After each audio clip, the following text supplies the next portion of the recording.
دین باقی ہے قربانی امام حسین کے ذریعے سے، اور ہم باقی ہیں اس قربانی کے ذریعے سے، اور جب تک ہم اس قربانی کا ذکر کرتے ہیں تو ہم میں بھی ایک ولولہ ہے اور دین کی بقا کا جوش ہے۔ اور یاد رکھیں یہ دوسروں کو بھی ہمیں دیکھ کے شوق ہوتا ہے، کہ جس کی ایک واضح مثال یہ ہے کہ اتنے ممالک تھے، کسی کو بھی اسلامی حکومت، اسلامی فکر اور اسلام کی فکر نہیں تھی، جب ہمارے مرجع کے ذریعے سے اسلامی نظام ہوا تو سب کو خواہش ہوئی۔ پھر وہ ابو بکر بھی ملعون نظر آیا، کون؟ بغدادی، اور اس سے پہلے وہ عمر بھی نظر آیا، کون؟ ملا عمر۔ کوا چلا ہنس کی چال، انہوں نے کوشش کی نظام اسلام لائیں، ایک افغانستان میں لایا طالبان عمر، ملا عمر، ایک عراق اور شام میں اسلام لانا چاہا، کون سا؟ ابو بکر بغدادی۔ یہ جو ان میں ایک حرص ہوئی، یہ جو ان کو حسد ہوا، یہ جو سب کو شوق ہوا، یہ کس کا نتیجہ تھا؟ یہ نتیجہ تھا کہ ہمارے ہاں سے آواز بلند ہوئی۔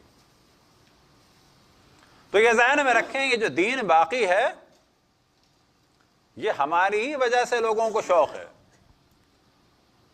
اور ہم میں جو یہ حرارت ہے یہ امام حسین کے نام کی وجہ سے ہے، اور اس حرارت کو باقی رکھنے کے لیے توجہ دلائی گئی امام حسین کی زیارت کی جانب، کہ فزیکلی وہاں جا کے بھی زیارت کریں، اور اسی حرارت کو باقی رکھنے کے لیے توجہ دلائی گئی کہ ہر روز زیارت کریں، نماز کے بعد بھی زیارت کریں، اور نماز سے پہلے بھی کریں بے شک۔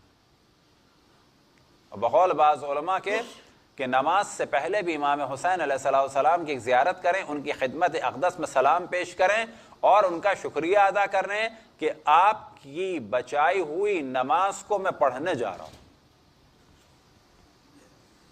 کہ نماز سے پہلے بھی امام حسین کی یاد ہو کہ یہ جو نماز ہے یہ آپ کی وجہ سے باقی ہے، وَإِلَّا اگر آپ بیعت کر لیتے دین برباد ہو جاتا۔ اور پھر نماز کے دوران بھی ایک حرارت باقی رہے، وہ کس کے ذریعے سے؟ کہ اگر جس چیز پہ سجدہ کیا جائے اس کا تعلق ارض کربلا سے ہو، یعنی تربت مقدس امام حسین اگر ہو۔